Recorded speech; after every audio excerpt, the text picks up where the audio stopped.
Kota Thaif adalah kota yang menyimpan kenangan pahit bagi Nabi kita Muhammad SAW, di mana waktu beliau hijrah dari Mekah ke Thaif bukan mendapat sambutan yang baik, tapi sambutan dengan timpukan batu sehingga Nabi kita Muhammad berdarah-darah.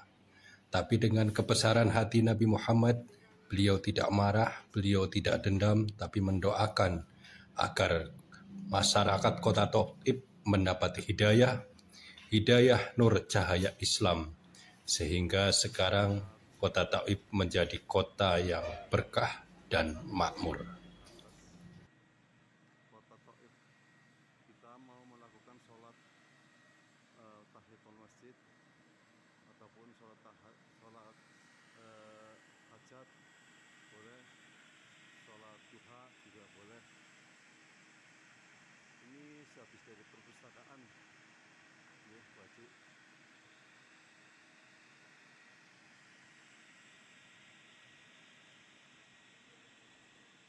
Ya, namun mengatakan mawon.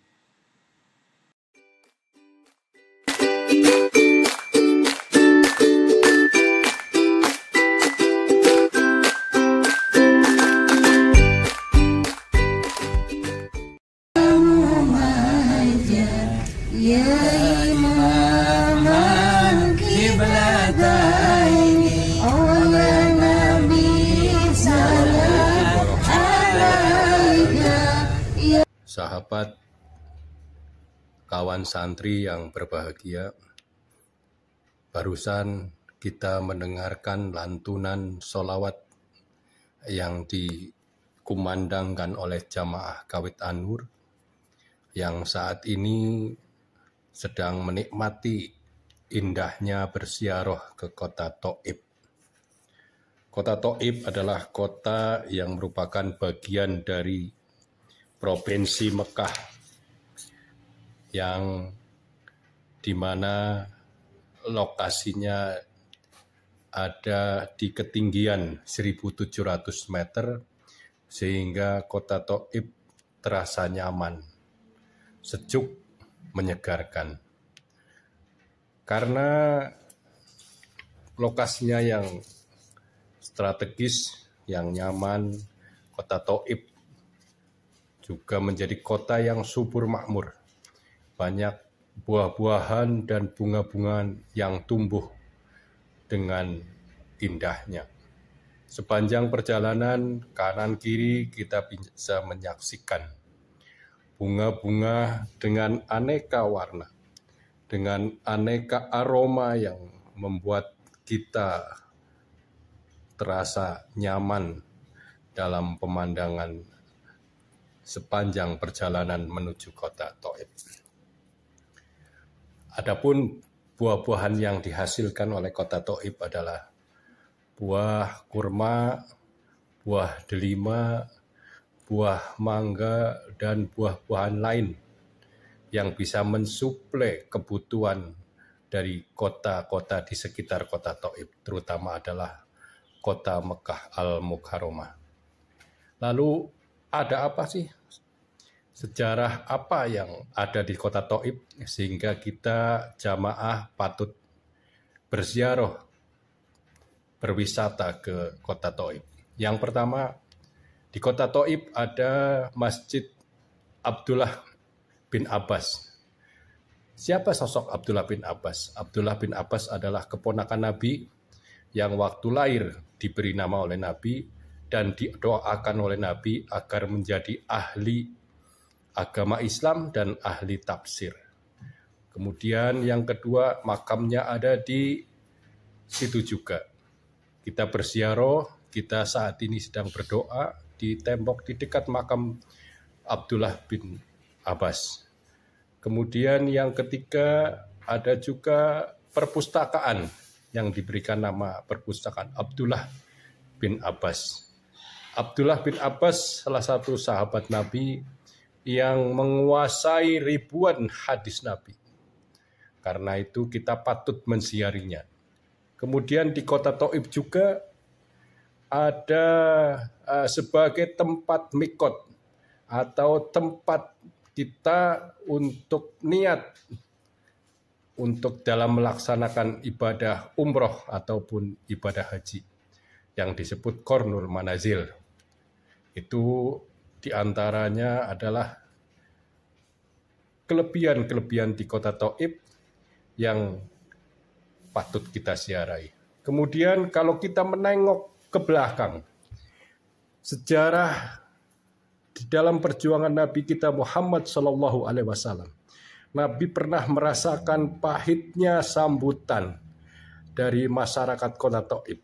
Saat itu Nabi kita Muhammad SAW baru kehilangan orang-orang yang terkasih. Ibu istri baginda Siti Khadijah baru meninggal dunia. Kemudian paman yang melindungi beliau dalam perjuangan juga baru meninggal dunia. Dirasakan penderitaan Nabi semakin menjadi-jadi karena melihat Nabi ditinggal oleh orang-orang terkasih.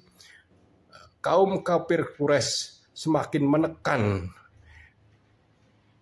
sehingga Nabi perlu berhijrah dan hijrah ke Thaif. Tapi dalam perjalanan menuju kota Thaif, kaum kafir Quraisy lebih dahulu membujuk dan merayu masyarakat Thaif untuk menolak kedatangan Nabi dan menimpuk dan melempari batu Nabi. Nabi sampai berdarah-darah. Tapi perlakuan yang kasar seperti itu, Nabi tidak dendam. Nabi tidak marah. Nabi berbesar hati. Malaikat turun, malaikat menyampaikan salam dari Allah Subhanahu wa taala dan menjanjikan akan memberi azab kepada masyarakat Thaif. Tapi bukit yang kita saksikan yang siap memberikan azab untuk menimbun warga masyarakat Thaif. Tapi Nabi Muhammad dengan besar hati menyampaikan agar Allah mengampuni segala dosa dan salah dari masyarakat Thaif dan mendoakan mudah-mudahan masyarakat Thaif diberikan hidayah, diberikan inayah agar dapat memeluk agama Islam.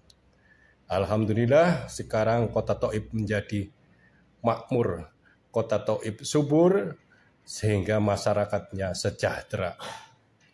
Ini yang kita saksikan adalah suasana di dalam Masjid Abdullah bin Abbas. Masjidnya bersih karena selalu terjaga dan dibersihkan oleh petugas yang siap selalu 24 jam sekaligus. Dari sini kita nantinya sholat ikhram kemudian untuk meniatkan umroh ataupun haji. Kemudian jamaah setelah sudah puas menyaksikan kota Thaif, menyaksikan pusat-pusat wisata yang ada di Thaif, kemudian menuju ke warung makan, rumah makan untuk menikmati enaknya masakan Arab, untuk menikmati, merasakan bagaimana masyarakat Arab dalam berkuliner. Ibarat kata, di mana bumi dipijak, di situ langit dijunjung. Kemudian bersama-sama membeli nasi biryani. Kalau di sini satu porsi nasi biryani yang berbentuk baki dimakan oleh orang Arab satu, tapi bagi orang Indonesia nasi biryani bisa dinikmati oleh 4 orang. Satu baki harganya 100 real atau kalau dirupiahkan sebesar 400.000 rupiah kurang lebih. Dinikmati secara bersama-sama, terlihat jamaah Kawit Anur luar biasa, kebersamaannya luar biasa, keakrabannya. Mudah-mudahan kita semua juga bisa meniru. Mudah-mudahan kita semua juga bisa berziarah ke kota Mekah, ke kota Madinah, dan ke kota Thaif untuk bisa menikmati indahnya beribadah. Terima kasih atas perhatiannya, atas yang telah memberikan subscribe, like, and comment. Mudah-mudahan channel Kawan Santri akan tetap mengudara sampai ila yaumil qiyamah. Wassalamualaikum warahmatullahi wabarakatuh. Salam keakraban.